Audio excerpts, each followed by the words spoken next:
Hello. My name is Adam, and I am 19 years old. Today, I want to tell you a story about my life, a story about failure, pain, and hope.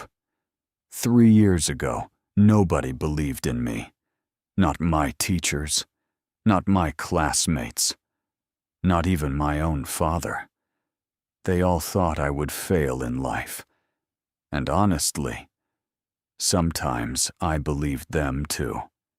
When I was in high school, I was one of the weakest students in my class. I was very quiet. I never answered questions. I was afraid of making mistakes. Every time the teacher asked me something, my hand started shaking. Some students laughed at me because my English was terrible.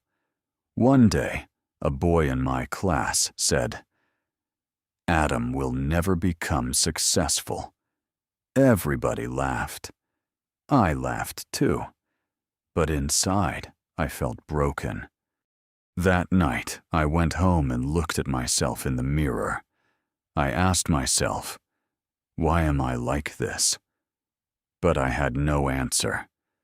My father was a factory worker, and he worked very hard every single day.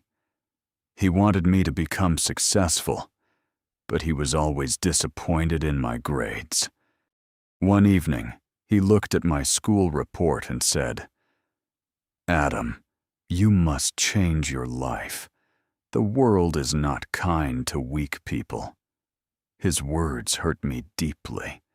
I knew he loved me, but I also knew he was tired of worrying about me.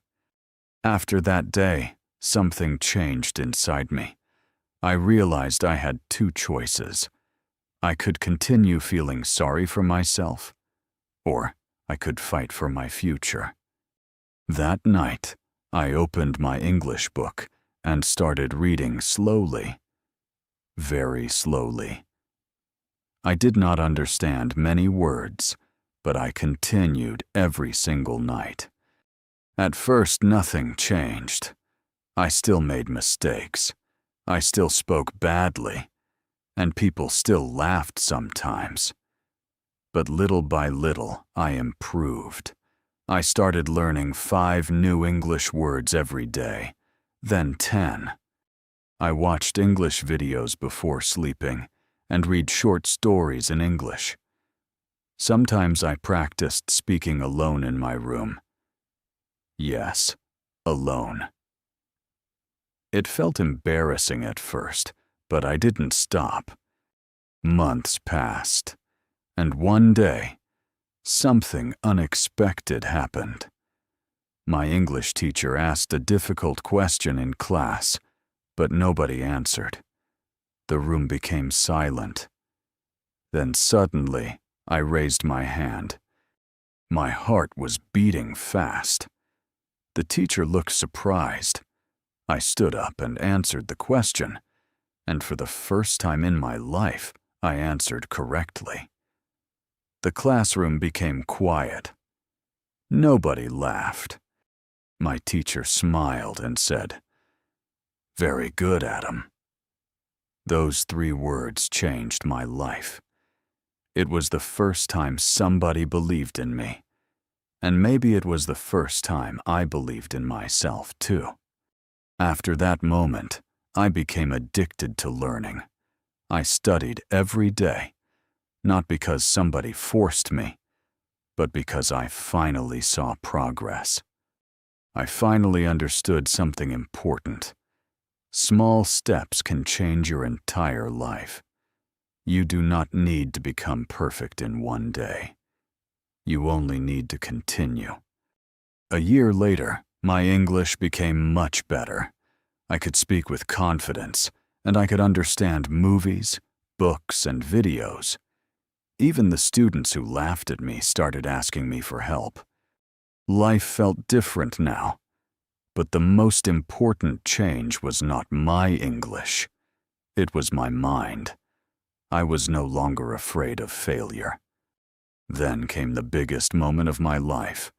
Our school announced an English speech competition, and the winner would receive a scholarship. When my teacher told me to join, I immediately said no, because I was still scared of speaking in front of many people. But my teacher looked at me and said, "Adam, remember who you were 1 year ago. Look how far you have come." Her words stayed in my mind for days, and finally I decided to try. For 2 weeks I practiced every night again and again. Sometimes I made mistakes. Sometimes I forgot my words. And sometimes I wanted to quit. For a moment, I wanted to leave. Then I remembered the boy who once believed he was useless, and I started speaking. But this time, I didn't run away. Competition day arrived, and I stood on the stage in front of hundreds of people. My hands were shaking, and I could hear my heartbeat. For a moment, I wanted to leave. Then I remembered the boy who once believed he was useless, and I started speaking. 7 minutes later, everything was over. The judges announced the winner, and for the first time in my life, they called my name. First place, Adam Miller. I could not believe it. People were clapping, my teacher was crying, and in the crowd, I saw my father smiling proudly. That moment healed something inside me. Today, my life is very different. I now help other students learn English online. Many people think confidence comes first, but they are wrong. Action comes first, then confidence follows. Enjoyed the story? Subscribe for more short English stories and daily motivation. New videos every day to help you learn English naturally. Like, comment, and turn on notifications so you never miss a story.